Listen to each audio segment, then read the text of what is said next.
Avez-vous une famille? Deux enfants, un chien, un labrador chocolat? Moi, j'aime ça, le chocolat.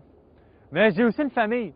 Et quand vient le temps de magasiner pour une voiture, et on veut une alternative, peut-être les berlines 4 portes ou des familiales nous intéressent moins, on peut magasiner pour un petit sport utilitaire. Voici un modèle peut-être que vous avez oublié d'ajouter à votre liste, la Mitsubishi Outlander. Dans ce cas-ci, c'est une version 2006. C'est une Outlander Limited, donc le modèle haut de gamme avec traction intégrale. En fait, il y a 4 niveaux de finition à la gamme des Outlander, donc un modèle traction avant et 3 modèles à traction intégrale. La Limited, qui est absolument tout équipée, coûte 33 580 et le modèle de base, donc le LS à 2 roues motrices, coûte 23 998. C'est un bel ensemble. En fait, c'est peut-être un petit peu plus petit qu'une Honda CR-V. Pas les mêmes dimensions qu'une Toyota RAV4 qui serait remplacée bientôt. Et c'est quand même une voiture très intéressante. On va aller jeter un coup d'œil sur le moteur.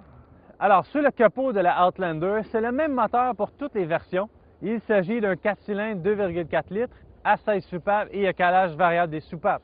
Ce moteur produit 160 chevaux ainsi que 162 livres-pieds de couple. On peut avoir une boîte manuelle à 5 vitesses sur les deux finitions de base de la Outlander. On peut aussi avoir une transmission automatique à 4 vitesses.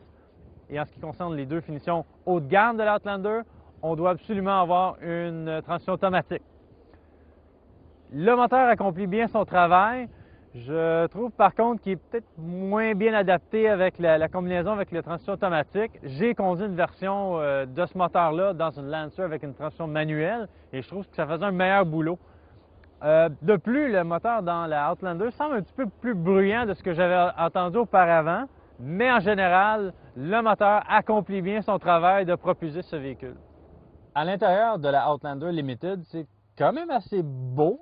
C'est bon, il y a un petit peu de finition en plastique, ça ressemble à du fibre de carbone, ça a un petit, c'est reluisant. Bon, on sait que c'est pas du vrai là, mais c'est quand même assez joli. Le tableau de bord, c'est simple et fonctionnel, pas de flafla. Moi, j'aime ça de même, comme ça, fonctionnel. Les boutons pour le chauffage et la ventilation, des boutons rotatifs, très simple à utiliser, c'est bien. Le système de son, je dirais que c'est une coche au-dessus de ceux que j'ai écoutés dans des autres véhicules récemment. Je sais pas, il y a une très bonne sonorité. C'est un chargeur à 6 CD avec la lecture MP3, c'est très bien. Pour ce qui est du reste de l'habitacle, côté espace, il n'en manque pas. Pour 4 adultes, c'est suffisant. Pour 5, c'est un petit peu serré à l'arrière. La grosseur du véhicule a ses limites. Ce que j'aime particulièrement en arrière, c'est que j'ai remarqué que le dossier des sièges en arrière, ça, est ajustable. Donc, on peut ajuster l'angle d'inclinaison et on peut complètement rabattre les sièges pour avoir une capacité de chargement assez impressionnante. Bon, est-ce que cette Outlander vaut la peine? Ben moi, je pense que oui. C'est un très bel ensemble, un très beau véhicule. C'est peut-être pas le meilleur dans sa catégorie, mais quand même rien à envier à la concurrence. C'est un excellent choix pour la famille et pour tout le monde. Moi, je l'aime très bien. Elle fait exactement ce qu'on lui demande de faire, sans hésiter, sans problème, sans chialer finalement.